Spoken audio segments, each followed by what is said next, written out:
इस अध्याय के आज 30 नंबर श्लोक। एकः प्रपद्यते 31 ओके 30 एवं कुटुंबं बिभ्राण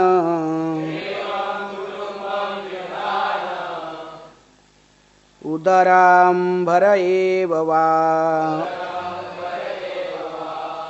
विसृज्येहि उभयं प्रत्य भुङ्क्ते तत्फलमीदृशम्। अनुवाद तथा तात्पर्य कृष्ण कृपा स्मृति अभय चरणारविंद भक्ति वेदांत स्वामी श्रील प्रभुपाद जी के द्वारा। जगत गुरु श्रील प्रभुपाद की जय। अनुवाद।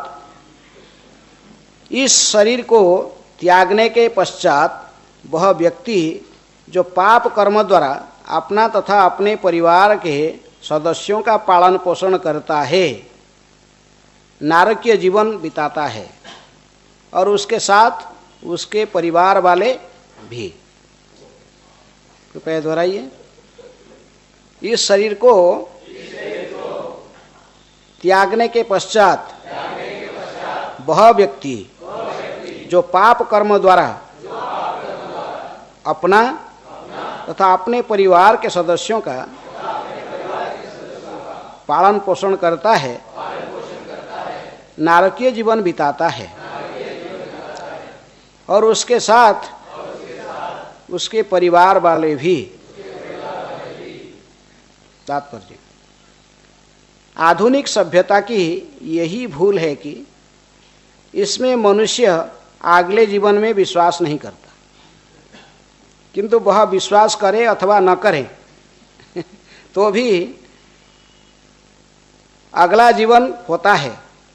और यदि कोई वेद तथा पुराण जैसे शास्त्रों से सम्मत उत्तरदायित्वपूर्ण जीवन नहीं बिताता तो उसे कष्ट भोगना पड़ता है।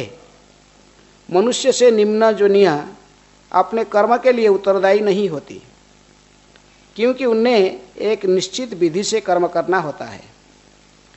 किंतु मानवीय चेतना वाले विकसित जीवन में यदि कोई अपने कर्म के लिए उत्तरदायी नहीं बनता तो निश्चय ही उससे यहाँ पर वर्णित विधि के अनुसार नारकीय जीवन बिताना होगा। तो इस अध्याय के नामकरण से ही की गई कि भगवान कपिल द्वारा विपरीत कर्म का वर्णन। जो ऐसे विपरीत कर्म करते हैं इनको नरक में जाना पड़ता। तो विपरीत कर्म किसको कहते हैं? कहते विपरीत कर्म का विपरीत कर्म का वर्णन की गई है इसमें।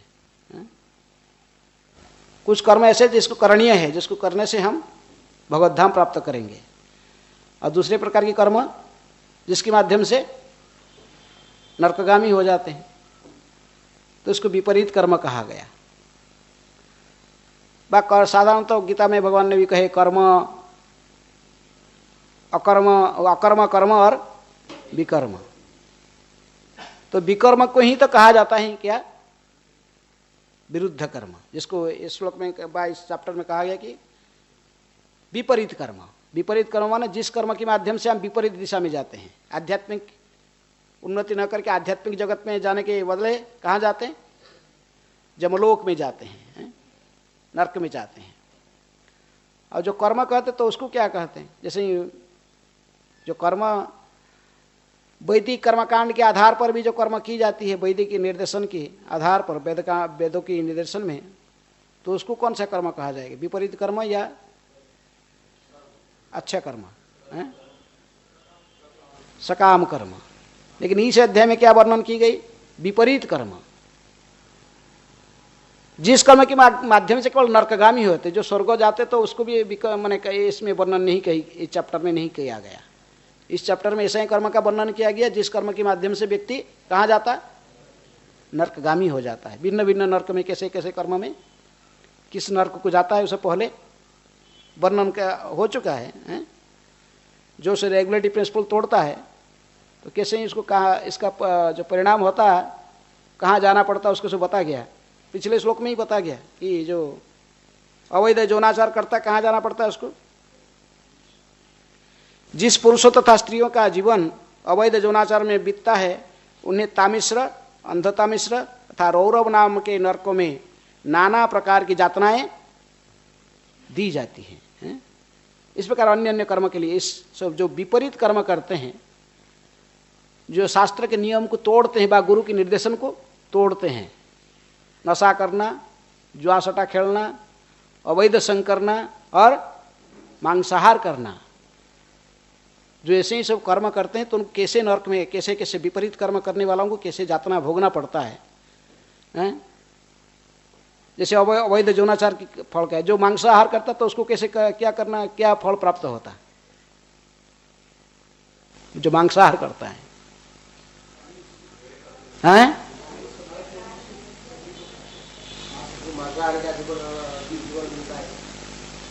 तो बाद में मिलेगा, पहले रिहर्सल होगा, बाद में ड्रामा होगा। ये संसार में जो आते हैं, सबसे जो आते हैं वो ड्रामा करने आते हैं, इधर उनको ये फील्ड दिया गया है यहाँ पर आप, लेकिन इसके पहले ही रिहर्सल से कैसे करना उसको सिखाते हैं। कहाँ से कहते, जमदूतों ने सिखाते उधर हैं।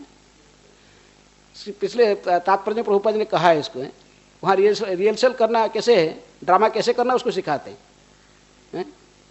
उसके दंड का, उसके कर्म के अनुযাयी यदि इसको मल भक्षण करना है तो उसको सिखाते कैसे मल खाना है, उसको मुख में डालते जबल से इसको वहाँ अभ्यास करके फिर इधर भेजते, फिर यहाँ कर, फिर इसके बाद इसको स्वर का जोनी में भेज देते, फिर आकर इधर मल खाता है। वो खा के भी सोचता है कि मैं सुखी हूँ। जो मांसाहार करता तो उसको ऐसा ही उगालते हुए हैं, क्या जो जहाँ पर तेल पूरा उगालता है कढ़ाई में, तो उसको लेकर बोलते इसको मुख उसको पूरा खुलाते मुख, और उसके अंदर गरम का तेल, उगला हुआ तेल को डालते, खा। जैसे अवैध यौनाचार करता है, बलात्कार करता है, स्त्रियों का आलिंगन करता है, स्त्री है तो क्या करते हैं उसको पूरा लोहे की ऐसा ही स्त्री खाड़े रहती हैं, लोहे की बना हुआ स्त्री, और पूरे वो पिघला हुआ लोहा पूरा लाल देखे तो उसको पिटाई करके ही कहते आलिंगन करे इसको, है? रोता रहता वो, है? कितने कष्ट। लेकिन ऐसे विपरीत कर्म के माध्यम से नरक भोगना पड़ता है। तो इसी विपरीत कर्म, कैसे कर्म करने से कैसे शास्ति मिलता है, उसकी वर्णन विशेष रूप में इसी अध्याय में की गई है, और आप लोग सब इसको श्रवण कर करके आए हैं। और इस श्लोक में विशेष रूप में कहते कि एवं कुटुंबं बिभ्राण, इसी प्रकार जो विपरीत कर्म के माध्यम से, पाप कर्म के माध्यम से परिवार के भरण पोषण करता है। केवल उदर, किस लिए कर्म करने, ऐसे पाप कर्म किस लिए करता है, उदर भरणम, किसके लिए, उदर को भरण पोषण करता है, केवल उदर को भरने के लिए, पेट को भरने के लिए, और बहुत अच्छे स्वास्थ्य शरीर प्राप्त करके फिर अवैध संग करने के लिए, यौनाचार ऐसे ही तथा कथित शारीरिक सुख, देह सुख। भक्तिविनोद ठाकुर इसलिए क्या कहा, नाही मागी देह सुख विद्या धन जन। प्रभु तब पद जुगे मोर निवेदन, नाही मागी देह सुख विद्या धन जन। प्रभु तब पद जुगे मोर निवेदन, नाही मागी देह सुख विद्या धन जन। भक्तिविनोद ठाकुर कहते हैं कि मुझे देह सुख नहीं चाहिए, शरीर की सुख, केवल शरीर को भरण पोषण करने के लिए पाप कर्म करके ही, पाप की कर्म के माध्यम से जो धन उपार्जन करता है, पाप कर्म के माध्यम से। पाप कर्म किसको कहते हैं, कैसे पाप कर्म करके धन उपार्जन करते हैं, उदाहरण कैसे हैं, चोरी करना और जुआ खेल के और हैं स्टॉक मार्केट बिजनेस लोग भी कई प्रकार के पाप, बिजनेस लोगों को इतना पाप नहीं लगा तो, लेकिन ऐसे जो पाप कर्म करके ही, दस्यु रत्नाकर जैसे करता था, क्या करता था, स्कंद पुराण में जैसे वर्णन है, क्या करके धन कमाता था, वो लूटता था, जंगल में रहता, जो भी जाता था, जब धन ऐसे ही मिलता था ठीक है, नहीं मिलता था उसको पिटाई करता था, जान से मार कर भी छीन लेता था सब कुछ है? पाप कर्म, ऐसे पाप कर्म करके ही धन उपार्जन करना, जीवों को हत्या करके भी, अन्य जीवों को बद्ध करके, जैसे मांस के व्यापार कर रहा है, जीवों को काट के इसकी फिर उससे व्यापार करके धन कमाता है, किसी न किसी दूसरे जीवों को कष्ट देकर जो धन बा उनकी तकलीफ देकर उनको, तो आप धन कमाना बा चीटिंग करने की प्रोपेंसिटी, धोखाबाज करके ही धन कमाना। मिल्क का धर दूध के व्यापार कर रहा, दूध में क्या डालेगा, है पानी मिला डालेगा, दूध में पानी मिला कि बस उसको बेचना, कहना प्योर दूध है। किसी प्रकार के ऐसे पाप कर्म जो वेद निषिद्ध कर्म, वेद निषिद्ध कर्म जिसको शास्त्र ने मना किया ऐसा नहीं करना, वैसे काम करता है। तो ऐसे ही कर्म के माध्यम से पाप कर्म करके ही, पाप कर्म के माध्यम से ही धन उपार्जन करता है। किसके लिए? केवल कुटुंब भरण, अपने परिवार को चलाने के लिए, परिवार को चलाने के लिए।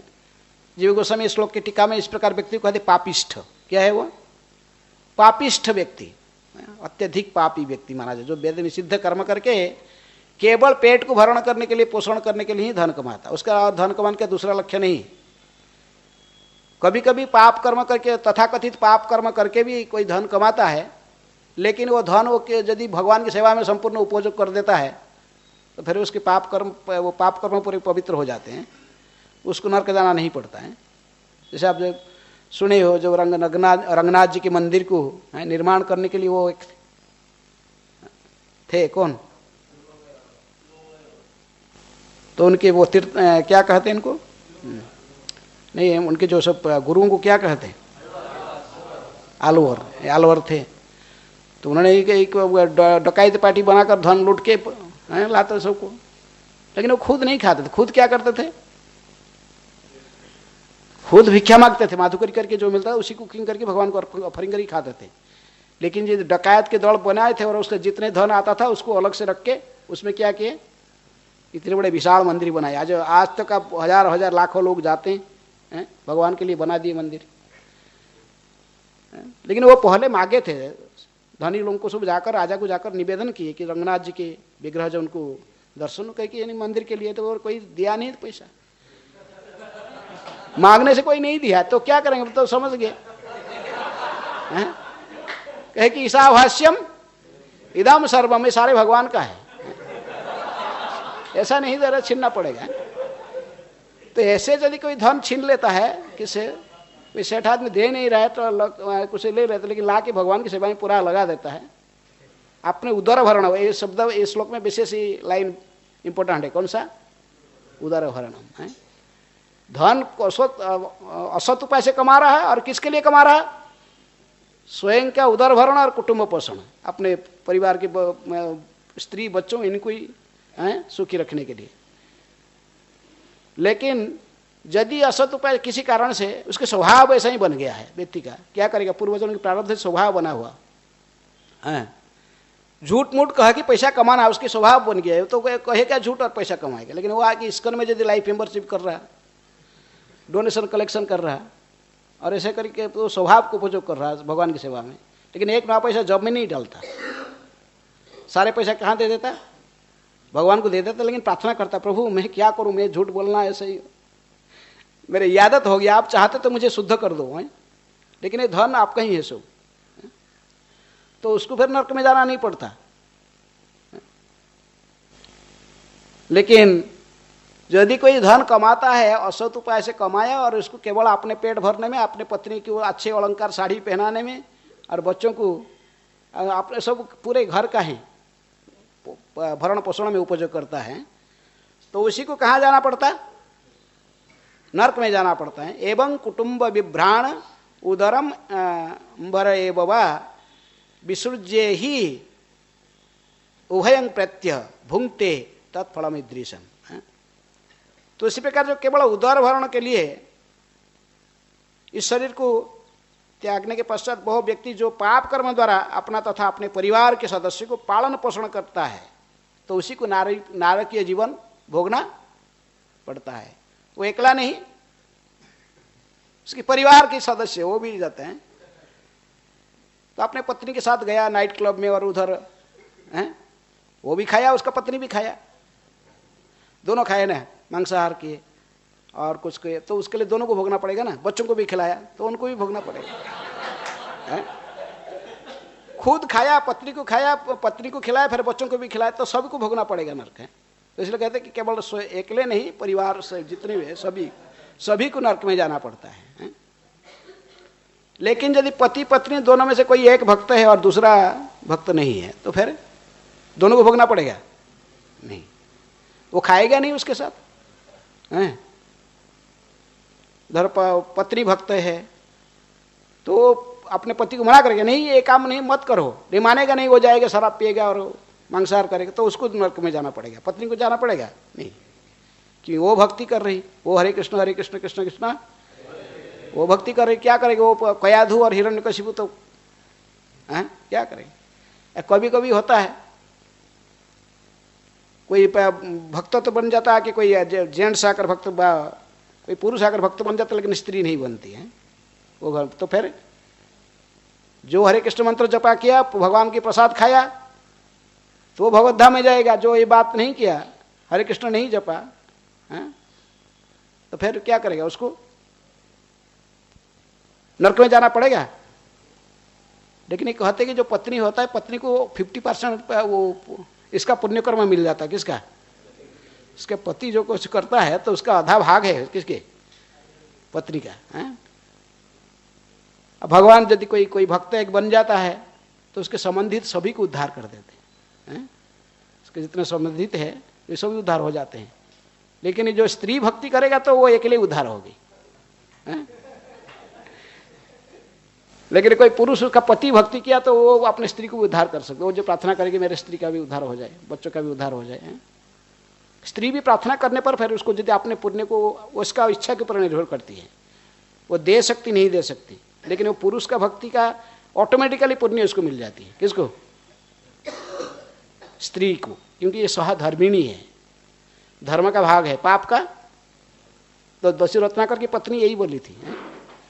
दस्यु रत्नाकर इतने जो लूट रहा था धन, और इतनी पाप किया था, इतनी लोगों को मर्डर किया था। स्कंद पुराण वर्णन आता है कि 7 बैल के गाड़ी में वो इनके जनेऊ को, जो ब्राह्मण को मारा, जो वध कर काट के सब धन लूटा थे, सब जाते थे कहीं दूर दूर देश में, सब कुछ का पंडितामी करके, ये सब भागवत कह के धन कुछ लेके आते थे। ये राजा से दान लेके आता था, तो वही जंगल में छुपा था, उनको सब जान से मार डालता था। ब्राह्मण इतने आसान से धन देंगे नहीं है, तो उनको जान से काट देता था। मर्डर करके उनकी जनेऊ सब लोडिंग करके रखा। 7 बैल के गाड़ी में लोडिंग करके केवल ब्राह्मणों की जनेऊ रखा था। तो कितनी मर्डर किया होगा है? तो लेकिन नारद जी को बड़ा दया आया। नारद जी कहे कि कैसे ही व्यक्ति है, इतने लोगों को मर्डर किया, अभी जो ये जो जाएगा नरक में, तो अप्रलय नरक में ही पड़ा रहेगा है? बड़े दया की दया से इनके हृदय द्रवित हो गया। किनका? नारद मुनि का। कहे कि इसको यदि उद्धार न किया जाए हैं, ये बहुत कष्ट भोगेगा। इसलिए जानबूझकर उन्होंने आए मार्ग पर, उन्होंने बस अपना बीणा बजाते हुए, बस नारद मुनि और कुछ है, बीणा बजाते बजाते पहुंच गए। हरे कृष्ण कृष्ण कृष्ण हरे हरे, हरे राम नारद मुनि बजाए बीणा राधिका रमण नाम है। राधिका रमण के नाम से बीणा बजाते हुए गाते आ गए। तो पहुंच गए तो रास्ता में पर नहीं देखे कि ये पकड़ लिया है, निकाल किया है। मतलब मेरे पास तो कुछ है नहीं, देखो मेरे पास तो केवल ये एक इंस्ट्रूमेंट है, क्या तुमको बजाना है तो दे देता हूं। तो बोला इसको क्या करना मुझे, यहाँ बीड़ा बजाने के लिए थोड़ी है जंगल में बैठ के मेरे को, तो पैसा ना किया रखा, निकालो। बोला क्यों, है नहीं मेरे पास और कुछ। नारद जी कहे, लेकिन नारद जी के प्रभाव से वो थोड़ा शांत भी हो गया। जैसे वो मुर्गारी भी शांत हो गया था, बहुत हिंसक था, मार रहा था, कितनी हिंसक जंतु को सब आधा मरा करके देखता था, छटपटाते थे, उसको बड़ा आनंद आता था। किसको? मुर्गारी को। लेकिन नारद जी के प्रभाव से वो कुछ गाली देना चाहता था, नारद जी ने जानबूझकर आ गए। वो दूसरे किसी जीव को बद्ध करने के लिए निशान कर रहा था, उसके सामने ही नारद जी आ गए। नारद जी को देखकर वो थोड़ा अपने आप स्थिर हो गया, लेकिन वो अंदर से क्रोध था, लेकिन कुछ बोल नहीं पाया, शांत हो गया। तो इसी प्रकार ये दस्यु रत्नाकर नारद जी के प्रभाव देख, थोड़ा प्रभाव से थोड़ा सा महाभागवत वैष्णव, किसको महाभागवत वैष्णव कहते? उत्तम अधिकारी वैष्णव कौन होता है? जहारे देखिले मुखे आई से कृष्ण नाम, से ही तो जान हो तुम्ही वैष्णव प्रधान। उत्तम अधिकारी वैष्णव की उपस्थिति ही, कितनी बड़ा पतित आदमी क्यों न हो, उसको बलात्कार से उसके मुख से क्या निकाल जाता? कृष्ण नाम उच्चारण हो जाता। लेकिन इसका नाम से वो इसके मुख से उच्चारण हुआ, ये कितनी पापी था। दस्यु रत्नाकर, नारद जी जैसे महात्मा उत्तम वैष्णव भी कहेगी बोलो राम बोलो, नहीं है, निकाला नहीं मुख से, इतनी पापी था। तो नारद जी को देख थोड़ा, नारद जी कहे कि अच्छा तो मैं तो एक प्रश्न करता हूँ, तुम तो मेरे पास तो कुछ नहीं है, तुम जो कहो, लेकिन तुझे मैं प्रश्न पूछता हूँ कि तुझे इतनी मर्डर कर करके सब धन लेकर भरण पोषण कर रहा, कहाँ कुटुंब भरण कर रहा है, तो तुम्हारे फैमिली का मेंबर तुम्हारे पाप सब लेंगे, भाग लेंगे? तो बोला क्यों नहीं लेंगे, ये भागवत के श्लोक भी कह रहा, जो पाप कर रहा है तो उसको सब भोगेंगे, नरक में वो भी जाएगा और उसके परिवार वाले सब, स्त्री बच्चे सब जाएंगे। तो वो लॉजिक दिया। नारद ने कहा कि पूछ लो जाकर घर में, घर में पूछो पहले। तो कहा कि बड़ा तो आप तो बड़े इंटेलिजेंट है, मैं घर जाऊं और तुम यहां से भाग जाओ, ये नहीं चलेगा। तुमको यहां पर मैं रेस्ट करके रखूंगा, तो तुम्हारे पास नहीं है तो तुम्हारे चेले ढूंढेंगे, तुमको ढूंढ के आएगा ना गुरु जी के, तो उनका पास होगा, उनसे लूटूंगा, है ना। ये क्या करते लोग, बड़े कैसे सेट को पकड़ के लेके बांध देते हैं, रख लेते हैं कहीं, बड़ा प्रभावशाली व्यक्ति को, फिर क्लेम करती इतना करोड़ लाना, बाकी पहुंचाओगे तो फिर छोड़ेंगे इसको। दस्यु रत्नाकर भी बोला कि ठीक है तुम्हारे पास नहीं है, लेकिन तुमको छोड़ूंगा नहीं, तुम बांध के रखूंगा इधर। तुम्हारे भी कई चेले होंगे, सब बड़े बड़े चेले, सब आएंगे ना तुमको गुरु जी को ढूंढ के, तो उनसे आएंगे तो वो पैसा देंगे, फिर तुमको निकाल के लेंगे मेरे से। लेकिन ये कहे तुम भाग जाओगे यहाँ से। नारद जी कहे कि नहीं भागूंगा नहीं, तुम मुझे बांध दो, पेड़ के पीछे हाथ करके से बांध कर जाओ, और बहुत सीमित सब तुम्हारे गांव पास में जल्दी आ जाओगे। तो जुक्ति थोड़ा इसको, तो इसलिए नारद जी को बांध दिया, हाथ पीछे करके पेड़ में बांध दिया, बांध कर गया घर में। सबसे पहले किसके पास गई? पत्नी के पास, कि पत्नी को ज्यादा सेवा की थी। सारा जितने प्रकार की, पत्नी तो सोने के सो गहना पहनी हुई थी, हाँ डेली नए नए साड़ी पहनती थी, ये सारे ये खरीद के देता था इसी पैसा से, तो इसलिए उसको पहले गए, बोले कि देखो आज एक अद्भुत बाबा आ गया मेरे पास, हाँ मुझे इसे प्रश्न पूछा, तो इसलिए मैं जो इतने तुमको साड़ी गहना सब पहना रही, सब कुछ दे रहा है, और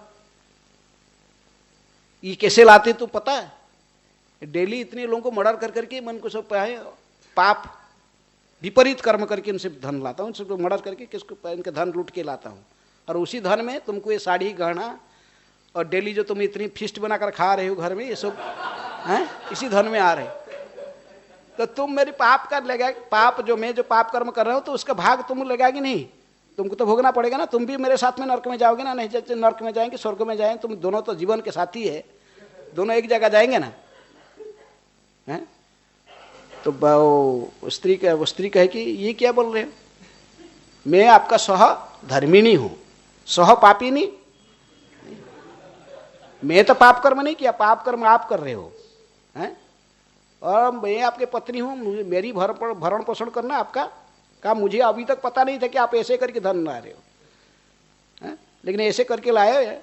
आप जो धर्म करोगे उसके मेरे आधा भाग है, लेकिन पाप करोगे तो उसमें भाग नहीं लेने वाली हूं, पाप में क्यों मैं भाग लूंगा, आप अकेले ही नरक में जाओ, मेरे को पता लग गया तो आप ऐसे धन आ रहे, तो फिर मैं आज से शुरू कर दूंगा क्या, हरे कृष्ण कृष्ण कृष्ण हरे हरे, हरे राम राम राम हरे हरे, मैं स्टार्ट कर दूंगा, मैं कहीं आपके साथ नहीं जाऊंगा, आप यदि चाहते तो आप भी भजन करो। तो वो तो इतनी पाप किया था उसके मुख से हरे नाम। फिर बच्चों को पूछा, बच्चे कहे कि माँ तो सिखा दी बच्चे को, बोला मना कर देना, अब बच्चे कहे कि बच्चे के पास पूछे कि बच्चा देने बेटे देखो, हैं बेटे बेटी तुम्हारे लिए इतनी सेवा कर रहे, तुमको जो इतने अच्छे ड्रेस पहन रहे हो, ये सब मैं ऐसे ऐसे धन, आप लोग मेरे पाप में थोड़ा भाग लोगे ना। अब माँ तो सिखा दी कि नहीं हम नहीं भाग लेंगे, हैं अभी आप पिताजी हो, हमको भरण पोषण कर रहे हो, जो आप बुढ़े हो जाओगे हम फिर देखेंगे, हम जब उस समय जवान हो जाएंगे आपका देखभाल करेंगे, हम आपके पाप क्यों लें। माता पिता के पास में गए, माता पिता को पूछा, पिताजी माताजी आपको इतनी वृद्धावस्था में भी इतने अच्छे सुख में मैं रखा हूँ, इतने सारे आपके ट्रीटमेंट मैंने अच्छे बहुत, तो मैं ऐसे ही धन ला की, तो आप लोग थोड़ा मेरे पाप का भाग लोगे। वो भी मना कर दे, बोले नहीं बेटा, हैं हम कृष्ण की भजन कर रहे, तुम्हारे पाप नहीं लेंगे हम तो, हैं पाप कैसे करके ला रहे, तुम पाप अपने कर्म तुम भोगोगे। लेकिन ये लोग उसको तो वापस गया, जाके नारद जी के पास में फिर देखा कि तो उनको खोला और उनके चरण में गिरा रोते रोते, क्या कि मैं समझ गया संसार क्या है, हैं सभी मेरा सुख में सुख में साथी है, दुख में नहीं है। इस किसी भी व्यक्ति को मैंने प्रभुपाद जी को स्वयं अनुभव हुआ। प्रभुपाद जी ने भी अपने पत्नी ने क्या कि प्रभुपाद अपना इंद्रिय तृप्ति के लिए प्रभुपाद जी क्या बेची थी, प्रभुपाद जी के भागवत को लेकर चाय की दुकान दे दी। तो इसलिए प्रभुपाद जी पूछे कि you like me, you like T, वो बोले आई लाइक। प्रभुपाद जी समझ गए, बस देना तुम चाय पीते रहो, मैं जा रहा हूँ कहाँ, कृष्ण के पास, हैं गुरु मैं जा रहा हूँ भगवान के पास। तो दस्यु रत्नाकर आकर फिर नारद जी के चरण में गिरा। नारद जी देखे कि ये तो इतनी पापी है, इसको उद्धार कैसे करूं। कहे कि तुम राम बोले जुक्ताक्षर वाले कृष्ण का नाम भी उच्चारण करना उसके, हैं जैसे हमारे चाइनीज डिवोटी होते हैं, वो कृष्ण उच्चारण नहीं करते हैं, क्या उच्चारण करते हैं, कृष्ण, क्ली उच्चारण होता है, लेकिन वो कृष्ण नहीं कर पाएंगे। हैं चाइना लोग क्या खाते सब, बहुत अभक्ष्य खाते हैं, वो जो कोई नहीं खाता वो खा लेते हैं, खा जाते हैं। देखें क्या करेंगे, वो अज्ञान में ना जानते नहीं थे, लेकिन अभी इस्कॉन में आए, सो वो अभी कृष्ण प्रसाद खा रहे हैं, लेकिन उसमें पता नहीं था उनको, है पता नहीं क्या चाइना के देखे ना, वो क्या मेढक क्या मेढक का अचार होता है, मेढक के अचार रहता है बोतल में, क्या क्या खा जाते, जितने शरीर सब छोटे छोटे जितने भी कीड़े माकोड़े सब खा जाते हैं, तो इतनी अभक्ष्य करते हैं, क्या करेंगे। तो ये तो इतना पाप किया था उसके मुख से, लेकिन प्रभुपाद जी की कृपा से आज सब छोड़, कितने चाइना में कितने भक्त बन गए हैं। फिर कृष्ण प्रसाद खाते हैं, कृष्ण प्रसाद खाने वाला कहाँ जाएगा, भगवत धाम जाएंगे, हैं जो जगन्नाथ जी की निर्माल्य खाता है, जगन्नाथ प्रसाद खाया तो उसको जाना पड़ेगा कहाँ, जमदूत बांधेगा इसको, नहीं बांध सकता। तो प्रभुपाद जी ने उनको सिखाया प्रसाद खाना, भगवान का हरि नाम संकीर्तन करना, हम तो उन्हें उद्धार हो गए। नारद जी ने कोशिश की इसको उद्धार करने के लिए, वो तो बोले कि ठीक है तुम तो कृष्ण उच्चारण नहीं कर पाओगे। नारद जी ने सोचे इसको कैसे, कौन सा नाम उच्चारण कराऊंगा, लेकिन बहुत सरल नाम है, क्या, राम।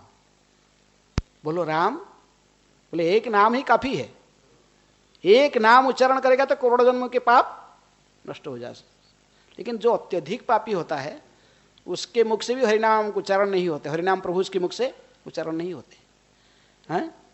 ये बनारस में जब महाप्रभु रहते थे, ये महाराष्ट्रीय ब्राह्मण था, महाराष्ट्र के, यहीं से गया जाके बनारस में रहता था, महाराष्ट्र के ब्राह्मण रहता था, तो मायावादी सन्यासी के पास भी जाता था और महाप्रभु के पास भी आता था, लेकिन महाप्रभु के प्रति उसका ज़्यादा प्रेम था, कि महाराष्ट्र के लोग सब भक्त का थोड़ा भक्त, यहाँ पर तुकाराम के प्रभाव रहता उनके प्रति, तो भक्ति करते थे, तो इसलिए महाप्रभु के पास जाता था। लेकिन वो मायावादी पास लोग के पास जब जाता था, वो उनको कहता था कि आप लोग हरे कृष्ण कृष्ण कृष्ण हरे हरे, हरे राम राम राम हरे हरे बोलो, लेकिन वो उनके मुख से भगवान के नाम उच्चारण नहीं होता था।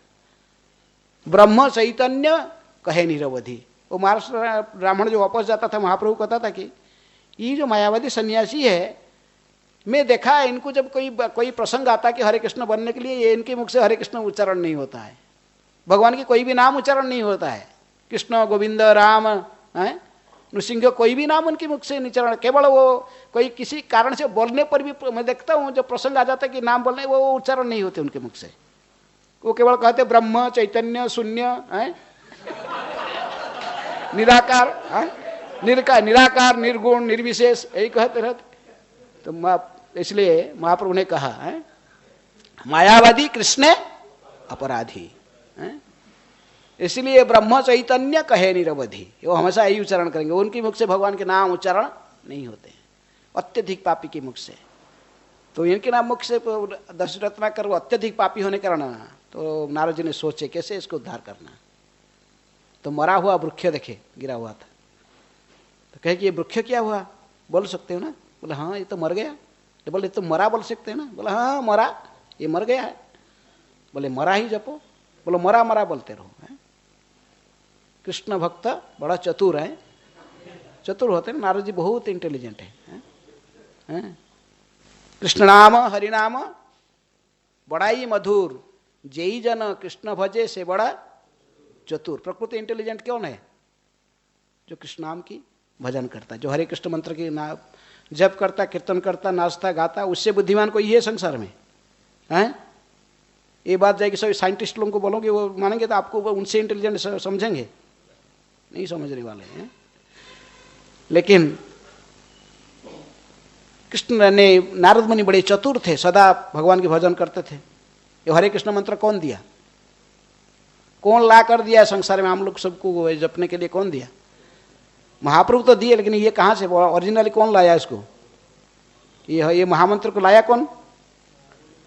महाप्रभु तो लेके आए, लेकिन इसके पहले ये कैसे आया? कलियुग के प्रारंभ से नारद जी ने गए किसके पास में?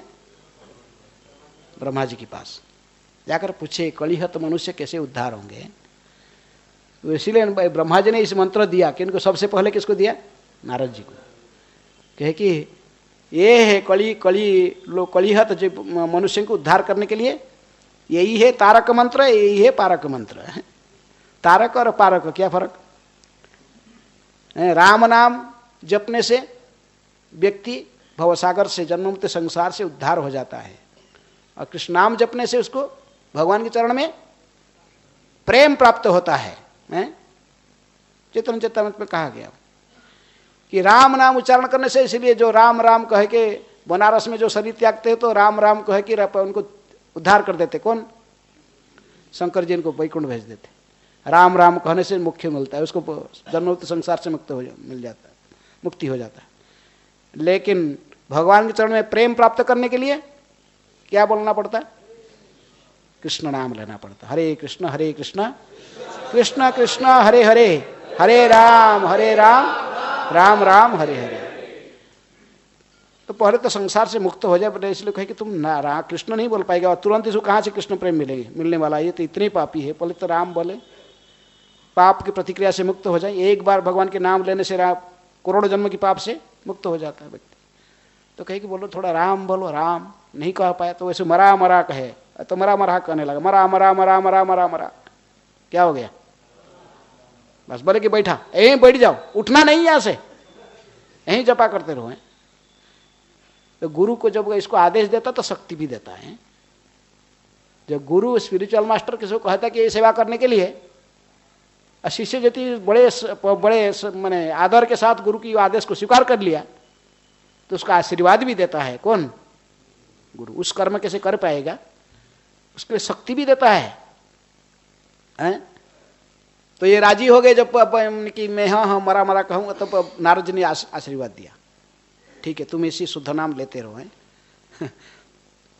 तो इसलिए लेते लेते फिर वो क्या बन गए? वाल्मीकि ऋषि हैं, महर्षि वाल्मीकि बने। उनकी परंपरा ऐसे हुंके बन गए हैं, क्या वाल्मीकि बन गए पूरा कीड़े।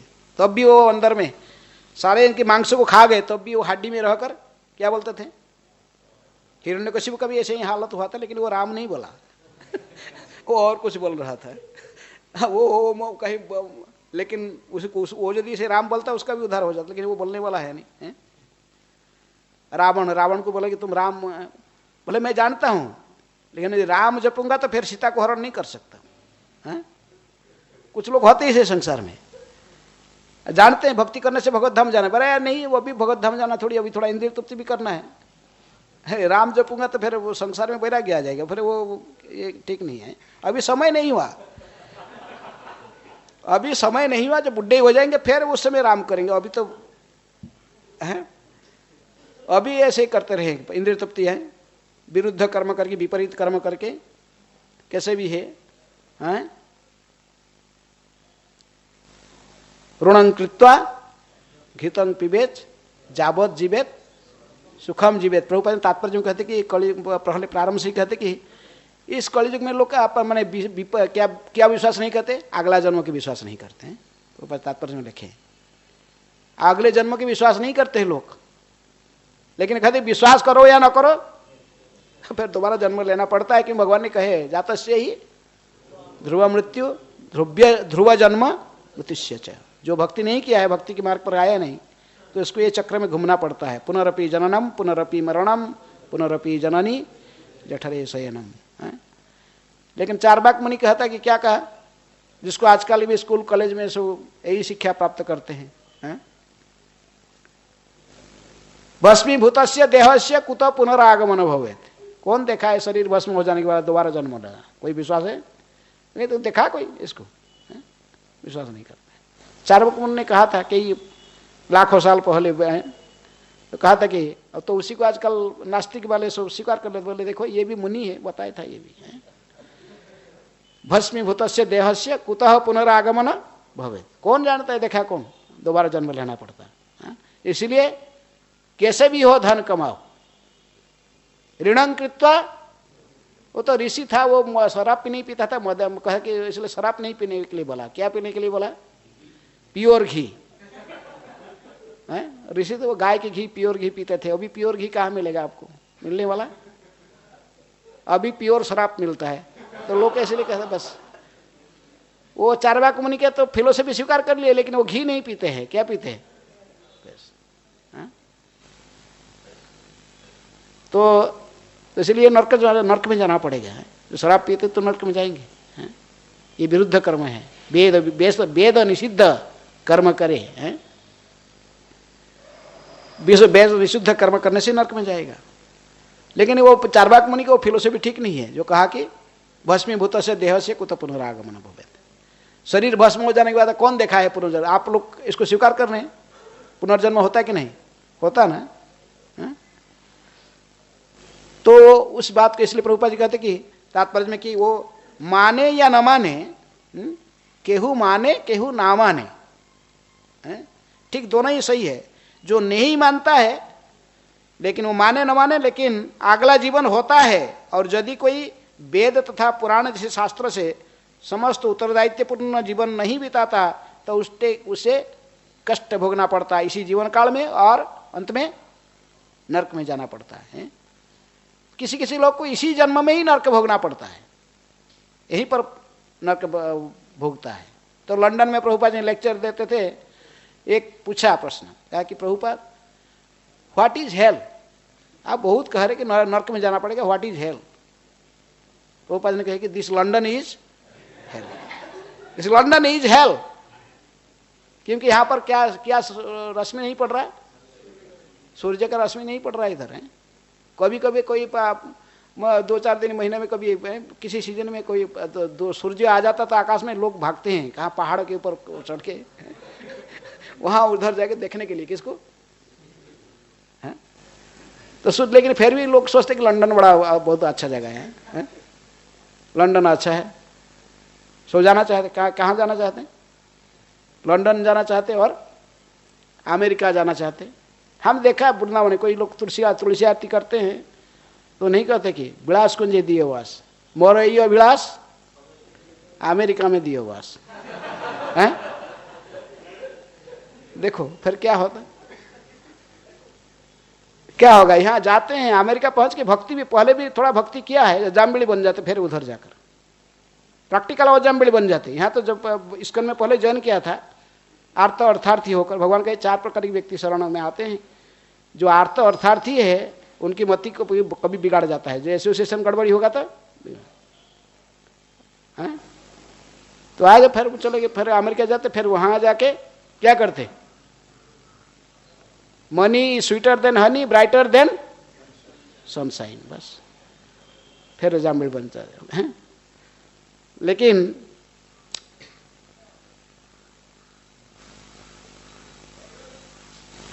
इसलिए प्रभुपाद ने तात्पर्य में कहते कि आप इसको स्वीकार करो या न करो, लेकिन पुनर्जन्म है, दोबारा आपको जन्म लेना पड़ेगा कर्म के आधार पर। कुछ लोग तो इसी जन्म में ही नरक में रहते हैं, विपरीत कर्म को उसका फल भोगते हैं, फिर यहाँ से जाकर फिर नरक में जमराज के दूत इसको खींच कर लेके जाते हैं पिटाई करके। कितना दूरी पिछले तात्पर्य में कहा गया, इससे यहाँ से पृथ्वीलोक से जमलोक तक कितना है, कितनी माइल कहा गया? 24 नंबर श्लोक के तात्पर्य में प्रभुपाद ने लिखा कितनी माइल है? 7,92,000 माइल है? ये कहा गया, इसको दूरी कितना है? 11,000 योजन। श्लोक में कहा कि योजनानंग सहस्राणी नवतिंग तब चाध्वन। इसको सहस्र मैंने जो कि कितने योजन है? 11,000 योजन। इसको प्रभुपाद ने कैलकुलेशन करके हमको दिया है कि ये होता है 7,12,000 माइल। और इतनी दूर इनको तो एक 3 पौड़ के समय के अनुसार इतने ले जाते हैं जमदूत, वहाँ लेके जाते हैं। तो इसको कोई विश्वास करे या न करें, लेकिन ये शरीर त्यागने के बाद फिर इसको दूसरा कर्म के अनुसार कर्मफल को भोगना पड़ता है। जमदूत लेकर वहाँ पर इसको जैसे कर्म किया, मांस खाया, अभक्ष्य खाया, तो उसको अगला जन्म तो सोर का लेना पड़ेगा, सोर का जोनी में इसको बिष्ठा खाना पड़ेगा। तो इसलिए वहाँ पर लेकर प्रैक्टिकली सिखाते हैं इसको कैसे खाना है, रियल सेल ड्रामा। फिर इसके बाद फिर ड्रामा करने के लिए यहाँ भेज देते, यहाँ पर फिर उसी जोनी में भेज दिया जाता है। दूसरी बात प्रभुपाद ने तात्पर्य में कहते कि मनुष्य से निम्न जोनी अपने कर्म के अनुसार कर्म के लिए उत्तरदायी नहीं होते हैं। केवल मनुष्य शरीर जिसको मिला है और पाप कर्म कर रहा है, शास्त्र विरुद्ध कर्म करता है, विपरीत कर्म करता है, उसी को नरक भोगना पड़ता है, अन्य जोनी में नहीं। कोई कुत्ते का जोनी में है, कोई बिल्ली का जोनी में है, कोई अन्य से पशु वो कुछ कर लेता है, उसको पाप भोगना पड़ता है, उसकी पाप की प्रतिक्रिया नहीं भोगना पड़ता, वो ऑटोमेटिकली अक्रम विकास में आगे जाता है। जैसे शरीर मिला उसके आगे फिर अगला एडवांस शरीर में अपने ऑटोमेटिकली जाएगा। अन्य जोनी में रहने वाला जो जीव है वो पाप कर ही नहीं सकते। नहीं इनके के लिए जब जमदूत जमराज सोचता ना, इनके पाप कर्म पुण्य का विचार करता ना, जमदूत की याद इनको बांधता, वो नहीं बांधते इनको। जिनको केवल मनुष्य शरीर मिला, साधारणतः आप कोई ट्रैफिक में जा रहे हो, चौक में खड़ा होकर वो निर्देशन दे रहा है, कौन? ट्रैफिक पुलिस हाथ दिखा रहा है, इधर को जाना उधर, एक बार रेड लाइट है कि ग्रीन लाइट है, वो कुत्ता को क्या समझ में आएगा? वो मानेगा इसको कुछ हो जाएगा ना, इसको कोई पनिशमेंट भी है? लेकिन यदि कोई निम्न जोनी में रहने वाला मनुष्य जोनी के छोड़कर अन्य जोनी में जो है, ये जो कर्म करते हैं उनको कर्मफल भोगना नहीं पड़ता है, वो पाप कर ही नहीं सकते। इनकी ऐसा ही रूल बना दिया गया। कोई कुत्ता भी है तो कुत्ता कब उसको मैंने जोनाचार करना है, तो उसके लिए एक निर्दिष्ट महीना है, फिक्स कर दिया गया। हर महीने में नहीं, वो नहीं करेगा, इसको ऑलरेडी फिक्स्ड है।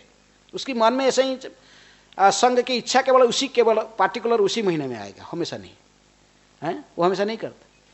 लेकिन ये मनुष्य को थोड़ा सुविधा दिया गया, इंटेलिजेंस मैंने थोड़ा स्वाधीनता दी गई, तो इसलिए दुरुपयोग करता है।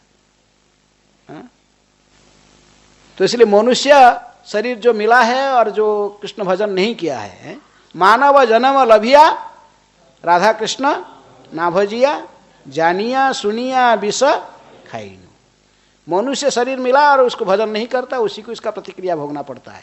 अन्य जोनि में जो जीव जंतु है तो उनको कुछ लेना देना नहीं पड़ता है। वो जो कुछ करता तो वो अपने पूर्व प्रारब्ध को, तो शरीर मिला है तो वो कुछ भी करता है, लेकिन ऑटोमेटिकली वो क्रम विकास में अगला शरीर, फिर उन्नत शरीर इसको मिलते जाता है।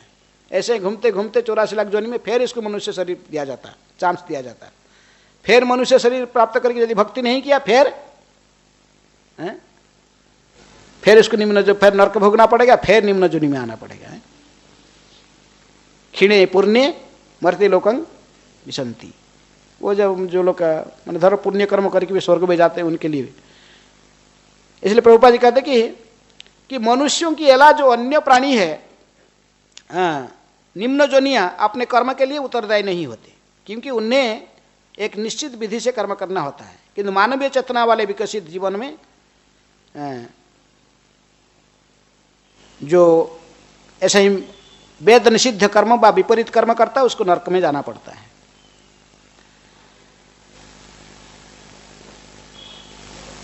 और जो मनुष्य है यदि वो ऐसे ही विपरीत कर्म करेगा तो उसको नरक में जाना पड़ेगा, लेकिन अन्य जोनि के लोगों को नहीं जाना पड़ता। इसलिए आप लोग मनुष्य शरीर में हैं, सभी शास्त्र में सारे महाजन, नारद प्रहलाद महाराज भी कहते कि क्या कहते हैं, दुर्लभम मानुषं जन्म यद्यपि अध्रुवम अर्थधम। यद्यपि मनुष्य शरीर अन्य शरीर का समान इसका भी मृत्यु हो जाएगा, लेकिन ये विशेष अर्थ है मनुष्य शरीर का। ये विशेष अर्थ क्या, तत्प्रयास न कर्तव्य तथा आयु वयः परम न तथा बिंदते खेमं मुकुंद चरणाम्बुजम। ये शरीर में समय को व्यतीत नहीं करना चाहिए। मनुष्य समय जो शरीर का जो मिला, ये जो परमायु की अवधि, इसको केवल भगवान मुकुंद की भक्ति करने के लिए उपयोग करना चाहिए, है? नहीं तो तत्प्रयास न कर्तव्य। ऐसे जो कुत्ते बिल्लियों की तरफ केवल आहार निद्रा भय मैथुन में प्रयास नहीं करना चाहिए, इसको भगवान की भक्ति में लगाना चाहिए। तो ये सारे आचार्य ने, गोविंद दास भी कहे, भजहुरे मन श्रीनंद नंदन अभय चरणार बिंदरे।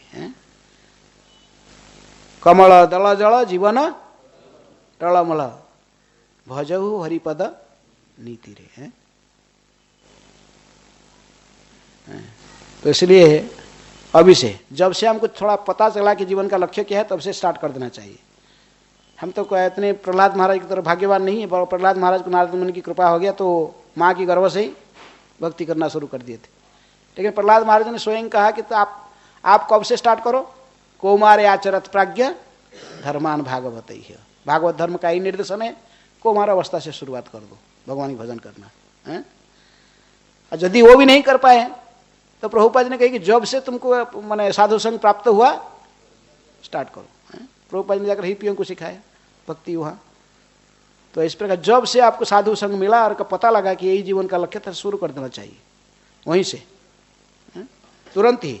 हरे कृष्ण कृष्ण कृष्ण हरे हरे, हरे राम राम राम हरे हरे। सारे शास्त्र सारे साधु सब यही सलाह देते हैं, मनुष्य जीवन केवल भगवान की भक्ति करने के लिए, इंद्रिय तृप्ति के लिए नहीं।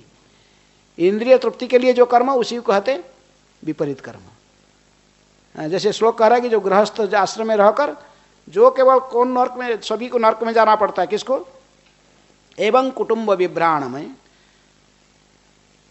पाप कर्म और अपना तथा अपने परिवार के सदस्यों को जो पालन पोषण करता है, नारकीय जीवन बिताना, उसको भी बिताना पड़ता है और सारे परिवार सदस्य को भी नरक में लेके जाता है, सबको जाना पड़ता है। लेकिन हमारे जो गृहस्थ, इस्कन के जो गृहस्थ है, तो वो लोग पाप कर्म करके भरण पोषण नहीं करते परिवार, हैं, तो इसलिए वो नरक में नहीं जाएंगे। वो जैसे कर्म करते हैं, सत उपाय से धन कमाते हैं, झूठ मूठ कहे कि नहीं धन कमाते, कोई असत उपाय से नहीं। तो इसलिए सत उपाय से धन कमा के फिर उसका जो परिवार है वो भी कृष्ण का ही परिवार। कृष्णेर संसार करो छाड़ी अनाचार, गृहेते यदि न भजन देखी गृहेते गोलोक भाई। भक्ति ठाकुर इस लिखते कि जिसको गृहस्थ जीवन में कोई भजन चल, मैंने सभी लोग भक्त है, सुबह शाम वहाँ भी वो लोग मंगला आरती घर में भी करते हैं, विग्रह रखे हैं, खाते भी, कुकिंग करके भगवान को खिलाते हैं, फिर खाते हैं। जत करोसी जदास्नोसी जज्जुहोसी ददासी जत तपस्वी कौन्तेय तत्कुरुस्व। जो ऐसे गीता के श्लोकों के आधार पर जीवन को निर्वाह करते हैं, तो घर ही वैकुंठ है। उस घर को, वो कृष्ण भावना में रहने वाले गृहस्थों को नरक में नहीं जाना पड़ता है। किनको नरक में जाना पड़ता है?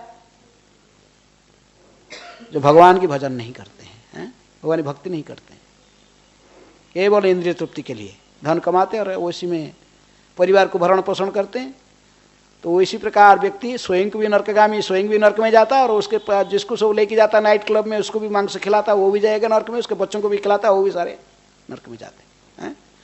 इनको कृष्ण कॉन्शियस, कृष्ण भावना भावित गृहस्थ तो घर में भी कृष्ण प्रसाद खाते, मंदिर में भी आते, यहाँ भी कृष्ण प्रसाद खाते हैं, और नाचते गाते क्या बोलते, हरे कृष्ण कृष्ण कृष्ण हरे हरे, हरे राम छोटे बच्चे को भी सिखाते कीर्तन करना है, कैसे करना।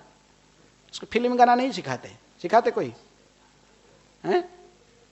कोई कोई ग्रह कोई है, मैं देखा कि बच्चों को क्या देते खेलने के लिए क्या देते हैं? कोई कुत्ता पकड़ा देते, कुत्ता लेके घूमते रहेगा, हैं? तो क्या होगा बच्चे के कॉन्शियसनेस, क्या होगा? God consciousness. और तो कृष्ण, कम से कम जो गृहस्थ है कृष्ण भावना हुई तो इनको ऐसा नहीं करना चाहिए, बच्चों को कुत्ता पकड़ाना, बंदूक दे देना वो, और वैसे ही नहीं है। गौरमोहन दे ने क्या दिया था प्रभुपाद जी को? राधा कृष्ण विग्रह दिया था। बचपन में खेलते खेलते उसी खेलते थे, और थोड़ा बड़े हो गए तो फिर इनको सिखाया क्या? जगन्नाथ जी का रथ यात्रा करना है। लेकिन हम यदि कृष्ण भावना भावित होकर उसी प्रकार गृहस्थों को भी सीखना चाहिए। बच्चों को बचपन से ही, जन्म से ही सिखाना चाहिए क्या। लेकिन बड़े दुख की बात है, यदि कोई गृहस्थ भी है, उसका बच्चा पूरा भक्ति करना चाहता है, कोई लड़का ज्वाइन कर लिया इस्कॉन में आकर, वो बाप पिताजी माताजी सब भक्त है, लेकिन फिर भी कहेंगे रोना शुरू कर देंगे, नहीं नहीं, घर में वापस में है, इसको अथॉरिटी के आगे झगड़ा करते हैं, देखा कि जाए, बोले छोड़ो इसको भेजो वापस। भक्ति करे लेकिन कहाँ रह करेगा? घर में ही रह के करेगा। ये नहीं होना चाहिए भाई। एक भक्ति प्रभुपाद ने कहा करते तुम्हारा 4 लड़का है तो तुम्हें 2 लड़का घर में रखो, 2 तो इस्कॉन में दे दो। 2 भक्ति करेगा और दूसरों को भी भक्ति में लाने के लिए लगेगा। ये चेतना थोड़ा डिग्रेड हो रहा है। गोपाल भट्ट गोस्वामी जा रहे थे तीर्थ यात्रा में, वो हरिद्वार के मार्ग पर पहले वो देवबंद गांव में सहारनपुर पर, वहां तो रुके थे रात को। एक गृहस्थ घर में रुके रात को, वहां पर भागवत की कथा, वैष्णव जहाँ रहते हैं वो हरि कथा करते। भागवत कहे तो वो व्यक्ति इतना प्रभावित हो गया, क्या कहा? महाराज मेरे 2 लड़के हैं, एक लड़के घर में रहेगा, एक लड़का आपको दे लेता, आप ले जाओ और इसको ट्रेन अप करो, हैं, और भगवान के प्रचार में लगाओ, इसको भी भागवत प्रचार करने में लगा दो। 300-400 साल पहले लोगों की चेतना ऐसा था। तो आजकल कोई देने के लिए तैयार नहीं। इसको थोड़ा सुधारना चाहिए। तो भक्त बनेगा तो उनका भी कल्याण होगा, सभी के कल्याण होगा। नृसिंहदेव कहे प्रहलाद को, प्रहलाद तुम जैसे पुत्र जिस घर में जन्म लिया, तुम्हारे बाप चाहे हिरण्यकशिपु क्यों ना हो, उसका भी उद्धार हो जाएगा। 21 पीढ़ी ऐसा ही जाएंगे, कहाँ? 3 21 पीढ़ी जाएंगे मेरे धाम में, चिंता नहीं। तो इसीलिए प्रभुपाद ने विशेष कर कहते, ये तात्पर्य श्लोक कह रहा है कि जो गृहस्थ जीवन में रहकर पाप कर्म के माध्यम से धन कमाता है और परिवार को भरण पोषण खिला करता है, पापार्न खाता है, तो नरक फिर जाएगा कहाँ? नरक में। अब ब्रह्मचारियों को भी जानना चाहिए कि पाप और नहीं खाना चाहिए। जिह्वार लालसा घेनी इति उति धाय, शिष्ण उदर परायण कृष्ण नहीं पाए। अच्छे अच्छे खाने के लिए पहले हाउस प्रोग्राम, पहले मेनू पहुंच गया उसके घर में। पुणे के लोग ऐसे नहीं करते, मैं अन्य दूसरों के लिए कह रहा हूँ। यह तो सदाचारी है, अच्छे ब्रह्मचारी है, लेकिन दूसरी जगह में कहीं देखे तो कोई बुलाए हाउस प्रोग्राम में, पहले उसके मेनू भेज देते उसके घर में, क्या क्या चाहिए, पनीर की सब्जी और क्या। आपका यहाँ का मेनू अलग होगा का, सो जो चाहिए बस हैं। तो ये होगा तो क्या होगा? विषय अन्न खाइले मलिन है मन, मलिन मन हईले न हे कृष्णेर स्मरण है। इसलिए ऐसे ही जो गृहस्थ सदाचारी नहीं, उनके घर में खाने से हमारा मन भी मलिन हो जाएगा। है? इसलिए सतर्क रहना चाहिए। जो खाते हैं, क्या खाते हैं और धन कैसे कमाता है व्यक्ति, पाप के उपाय से, पाप कर्म के माध्यम से यदि धन कमाता है, उसके घर में नहीं खाना चाहिए। है? कोई के भक्त है, हम गए थे डेहराडून के पास में, एक बार संकीर्तन करते थे, एक हमारा लाइफ मेंबर है, आगे परिचय दिया, मैं इस्कॉन के लाइफ मेंबर हूँ, मैं हम लोग घर में सब माला करते हैं और सब ठीक है, और इनवाइट किया हम लोग, बोले ठीक है चलो। लेकिन उसके घर में जब पहुँच के पूछे कि क्या बिजनेस करते, बिजनेस क्या, आप कैसे धन ला, तो कहा कि हमारा 3 शराब का फैक्ट्री है। बोला एक लखनऊ में है, और एक डेहराडून के पास वहाँ के है, और कहीं है 3 बड़ा बड़ा शराब। तो हम क्या करें, वो तो फीस्ट तो बहुत सुंदर फीस्ट बना दिया था, एकदम 56 भोग, बहुत करोड़पति है। लेकिन तो हम बोले कि फिर कुछ क्या करेंगे, अवॉइड करना चाहिए, तो ग्रेन नहीं खाना है, तो क्या करेंगे अभी। तो कीर्तन फिरतन हम अच्छे से किए हैं, लेकिन वो लोग फिर आके समझ गया हमने ये लोग क्या, तो वो आके समझा रहा था कि देखिए हमारे घर में सब भक्त है, हम लोग शराब का फैक्ट्री हमारे घर में, लेकिन हम नहीं पीते, हमारे घर में कोई शराब नहीं पीते। हम तो इस्कॉन के पूरा 4 रेगुलेटिव प्रिंसिपल फॉलो करते हैं, लेकिन देखिए दूसरे तो दूसरे को पिलाते हो ना, पीते नहीं। फिर हम कहे कि भाई ऐसा नहीं कि हम लोग केवल सिर्फ, हम कहे कि आज कुछ व्रत है स्पेशल, हम वो याद नहीं था, फल और दूध है और क्या करें, तो कुछ आ गए तो वो बड़ा डोनेशन भी दिया। बोले ये भी फिर क्या करेंगे, इसको डोनेशन लेके खाना नहीं, उसको चुपचाप रखना है अलग से, ला के कहाँ डालना, हुंडी में है। ब्लैक मनी और व्हाइट मनी सब किसका है, कृष्ण का, लेकिन आपका नहीं है, हैं? तो खाओगे तो आपको भोगना पड़ेगा रिएक्शन। इसलिए प्रभुपाद जी ने जो सब ब्लैक मनी सब आता था जो कि, तो उसको क्या किस लिए उपयोग करते थे, बिल्डिंग बनाने में, गेस्ट हाउस का, मंदिर का बिल्डिंग है, बड़े बड़े मंदिर बनाने में, जैसे वो अलवर ने उपयोग किया। लेकिन इसको खाते नहीं थे उस धन को। प्रभुपाद जी कहते तुम्हें स्वयं परिश्रम करो और बुद्धि से कुछ करके कुछ धन कमाओ और उसको खाओ, फिर चेतना शुद्धि रहेगा। और यदि कोई पापी व्यक्ति के तो विषयी अन्न खाओगे फिर आपका मन कलुषित होगा। विषयी अन्न खाइले कलु मलिन है मन, मलिन मन हईले न है कृष्ण स्मरण। और जिहार नाल से घेरी इति उति धाय, शिष्ण उदर परायण कृष्ण नहीं पाए। भोजन के प्रति भजन करने वाला को बहुत ध्यान देना पड़ता है। तो इसलिए जो केवल पाप कर्म के द्वारा पाप कर्म करके धन उपार्जन करके फिर अपने बच्चों को, पत्नी को, सबको खिलाता पिलाता है, पत्नी वो भी जाता नरक में, उसके पत्नी भी जाएगा, उसके बच्चे भी जाएंगे, सारे नरक में जाएंगे। हरे कृष्णा। कोई प्रश्न है? हाँ,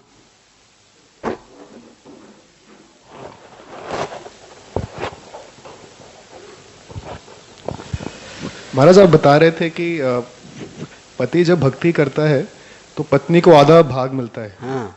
तो लेकिन शास्त्रों में लिखा है कि हर एक जीवात्मा अपने अपने कर्म से संसार चक्रों में घूम रहा है। हाँ। तो पति अपनी भक्ति से पत्नी के कर्म को कैसे बदल सकता है? पति अपने कर्म से कैसे पत्नी के कर्म को? तो पति अपनी भक्ति से पत्नी के कर्म को कैसे बदल सकता है? क्योंकि तो ये भी वेद में कहा गया कि मैंने पुराण में इसकी वर्णन भी आता है कि धर्म की जो पुण्य कर्म करता है पति, उसकी कर्मकांड में, वैदिक कर्मकांड में कहा गया उसको 50% पुण्य मिलेगा। किसको? पत्नी। इसलिए इसको कहते हैं सह धर्मिणी है। जो धर्म करेगा, जो पुण्य करेगा, उसको भाग है, पाप में नहीं है? तो इसलिए इसको कहते हैं अर्धांगिनी। अर्धांगिनी का अर्थ क्या? आपका आधा पुण्य लेने वाली है, आपका शरीर का आधा है, पूरा नहीं कहा गया। आप अर्धांगिनी कहते ना स्त्री को। आपको अर्धांगिनी थोड़ी कहा, अर्धांगना थोड़ी कहा जाता स्त्री का, नहीं। स्त्री आपकी अर्धांगिनी होती है, सहधर्मिणी होती है। तो आपके पाप के आप करो, आपका कर्तव्य है इसको भरण पोषण करना। किसको? पत्नी को। आप शादी किया इसको, यदि आप इसको भरण पोषण उसकी आवश्यकता नहीं दोगे तो फिर आपको पाप लगेगा। हैं? ये आपका कर्तव्य है, उसका कर्तव्य नहीं आपको मेंटेन करना है कि मैं बैठ के भजन करूंगा, तुम नौकरी करके पैसा ला के मुझे खिला, वो नहीं चलेगा। वैदिक संस्कृति है कि आप उसको भरण पोषण करना, उसकी आवश्यकता देना, लेकिन सत उपाय से। जो पाप धन खिलाओगे तो फिर वो भी, आप भी नरक में जाओगे, वो भी जाएगी। और यदि, हाँ क्या बोल रहे? तो माइक दो। महाराज धन्यवाद कक्षा के लिए। मेरा प्रश्न था कि जैसे हम जब समझते हैं कि हमारे कर्म हैं उसकी वजह से हमें उसका सज़ा मिलता है, लेकिन हम जब दीक्षा लेते हैं गुरु से तो हमारे सर्व कर्म नाश हो जाते हैं। तो फिर दीक्षा के बाद में जो पुराने कर्म का जो रिएक्शन है वो बचना नहीं चाहिए, लेकिन इसके बावजूद जो लोग दीक्षा लेते हैं उनको भी किसी न किसी प्रकार से किसी का कुछ हाथ कट गया या फिर कुछ हो गया तो उसको कैसे समझाया जाए? मुझसे ये किसी ने पूछा था, मेरे पास तो उत्तर नहीं था। तो जो दीक्षा लेते तो गुरु तो कर्म लेते, तो जैसे गंगा में स्नान करते तो आपके सारे पाप नष्ट हो जाते हैं। फिर दोबारा क्यों, फिर दोबारा सूर्य के तो हस्ती स्नान कहते ना इसको। महाप्रभु ने जगाए माथे के सारे पाप ले लिया, उनके शरीर पर कैसे ब्लैक हो गया, देखा है, श्याम सुंदर बन गए, और सुंदर से श्याम सुंदर। तो वो तो कि देखो जगाए माथे तुम्हारे पाप सावर ले लिया, आज से फिर और कोई पाप कर्म नहीं करना। तो लोग जगाए माथे दोबारा पाप कर्म नहीं किए किसी प्रकार के, तो वो भजन किए फिर। तो हम क्या कहते हैं गुरु से यज्ञ से दीक्षा ले लेते, लेकिन फिर भी अवैध संघ की चिंतन करते हैं, हाँ? तो उसका कौन भोगेगा? 4 प्रकार के जो 4 रेगुलेटरी प्रिंसिपल है, 3 को तो कैसे कैसे पालन कर लेते हो? कौन सा? नशा नहीं करना, जुआ सट्टा नहीं खेलना, मांसाहार नहीं करना। चलो इसको तो कैसे, फिर भी कभी कोई सेटल डिजायर हो जाता, कोई होटल देख लिया बाद में, कोई पहले खाया हुआ था मांस का टेस्ट का, फिर है? लेकिन इसको तो टाल सकते हो। लेकिन अवैध स्त्री संग, विकार मन में है? सुंदर स्त्री को देखकर विकार आता है मन में, तो गुरु आदेश को उल्लंघन कर रहे हो तो और कष्ट भोगने। अब गुरु को जो प्रमिस किया था उसको भी पालन नहीं कर रहे हो, हैं? तो भोगना पड़ेगा ना उसका। इसीलिए तो भक्तिनाथ सरस्वती ठाकुर ने सारे बाबाजियों को चैलेंज किया, पूरे नवद्वीप के बाबाजी को, है? आपसे परमहंस हो तो कोई ऐसे मुक्त हो, अवैध चिंतन करना ऐसे मुक्त है कि कोई विकार किसको नहीं आता है मन में। तो इसलिए गुरु आपको पाप लिया, लेकिन ये कंडीशन रखे, अनकंडीशनली नहीं। आपको बोलेगा पहले 4 रेगुलेटिंग प्रिंसिपल किसा क्या बोलो ये 4 रेगुलेटिंग प्रिंसिपल पालन करूंगा और 16 माला जप करूंगा तभी माला देता हूँ। गुरु तभी माला देते आपको, ऐसा नहीं देते। इन्हें कहते कि तुम जो भी कुछ करते रहो ना माला जपते रहो, ऐसा नहीं कहा जाता है। तो फिर पहले गुरु आदेश को पूरा सरेंडर होकर एकदम स्ट्रिक्टली पालन करते हो, फिर तो आप मुक्त हो गए। लेकिन ये पालन नहीं कर पाते ना, इसलिए चलते रहता है। ठीक है, गुरु कोई बात बोला तो पालन नहीं कर पाएंगे, फिर तो और कोई आदेश भी पालन करने के लिए तैयार नहीं होते हैं। ठीक है, हाँ।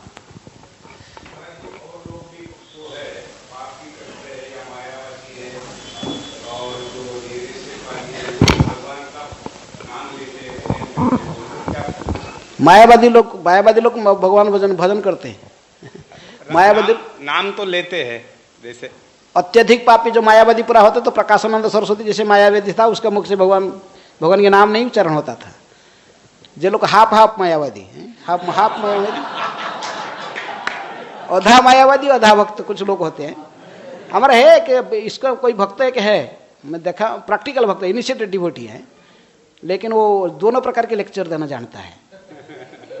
मायावादी फिलोसफी भी पूरा जानता है और वैष्णव फिलोसफी जानता है।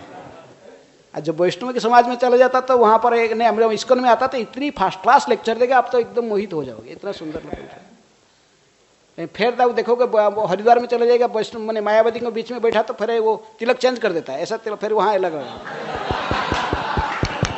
इस्कॉन में आया तो ये ऊपर का ऊर्ध्वपुंड तिलक करे, वहाँ गया तो वहाँ ऐसे बैठ के मैं वो भक्त देखा, हमारा वृंदावन में ही था पहले, कई साल रहा वो यहाँ पर दिखे। तो एक बार हरिद्वार गया, किसी कारण गया, तो वहाँ देखा था मायावादी सभा में कोई लेक्चर दे रहा है, सब बहुत नहीं कौन दे रहा है, देख रहे वही व्यक्ति है, केवल तिलक चेंज किया हुआ, ऐसा टला हुआ। तो वो क्या करे, ऐसे व्यक्ति फिर वहाँ भी जाते तो हरे कृष्ण करते हैं, क्योंकि अभ्यास है ना, इधर सीख गया इस्कन से तो वहाँ भी हरे कृष्ण बोलेगा। तो लेकिन फिर क्या करेगा, वहाँ मायावादी के बीच में मायावादी फिलोसफी बोलना पड़ेगा। ब्रह्म ने ज्योति से रूप आया, रूप से ज्योति नहीं, ज्योति से, मायावादी यही कहते हैं। जो परम सत्य है वो एक निराकार निर्गुण निर्विशेष ज्योति है, और उससे फिर वो रूप आया। राम कृष्ण यीशु वैसी से रूप लेकर आते। जब भगवान ऐसी संसार में आते तो वो ज्योति से ही वो रूप धारण करके आते इधर, इसलिए उनका शरीर जो है वो भी माया में है। हमारा शरीर जैसे पंचभूत में, उनके शरीर भी ऐसे हैं। भगवान ने इन्हों क्या कहा, क्या कहे भगवान ने, अवजानन्ति मांग मूढ़ा मानुसिंह तनुमाश्रितम परंग भाव मजानंत मवभूत महेश्वरी। मूढ़ है तो ऐसा है, जो भजन करते तो उनके अनुযাयी फल उनको मिलता है। तो ब्रह्म में विश्वास करते ब्रह्म में ही जाते हैं, लेकिन पतंती अध भागवत कथा वो वहाँ नहीं रह पाएंगे। फिर उनको बहुनांग जन्मनामंते ज्ञानवान मांग प्रपद्यते। ऐसे ही कई जन्म जाते, हजार लाखों जन्म जाने के बाद तो ज्ञानी को फिर पता लगेगा कि वासुदेव सर्वमिति। ज्योति से वासुदेव नहीं है, वासुदेव के शरीर का जो किरण है वो ज्योति है, ब्रह्म ज्योति है। ऐसे बहुनांग जन्मनाम अंत, इसको समझ में आएगा, वासुदेव सर्वमिति। फिर समहात्मा सुदुर्लभ, क्योंकि मायावादियों का अंदर में भौतिक इच्छा नहीं होते हैं, ये खाली नेति नेति करके ही दिमाग खराब करते हैं। कहते कि नहीं वो परम सत्य ज्योति है कि अपने व्यक्ति है, ज्योति है कि व्यक्ति है, ज्योति है कि, कहते नहीं नहीं ज्योति ही है। तो इसलिए वो लोग को भोगना पड़ता है थोड़ा दिन। गीता स्वीकार नहीं करते, अपना मनमान से स्पेकुलेशन करते हैं। तो इस प्रकार व्यक्ति जो नाम भी लेता है, फिर कहते कि नाम ब्रह्म से आया, निर्विशेष ज्योति से आया, भगवान के रूप नाम गुण लीला सब वही से आए। तो इस प्रकार मायावादियों को, ऐसे नाम लेने वालों को भगवान के धाम नहीं मिलता है। ठीक है।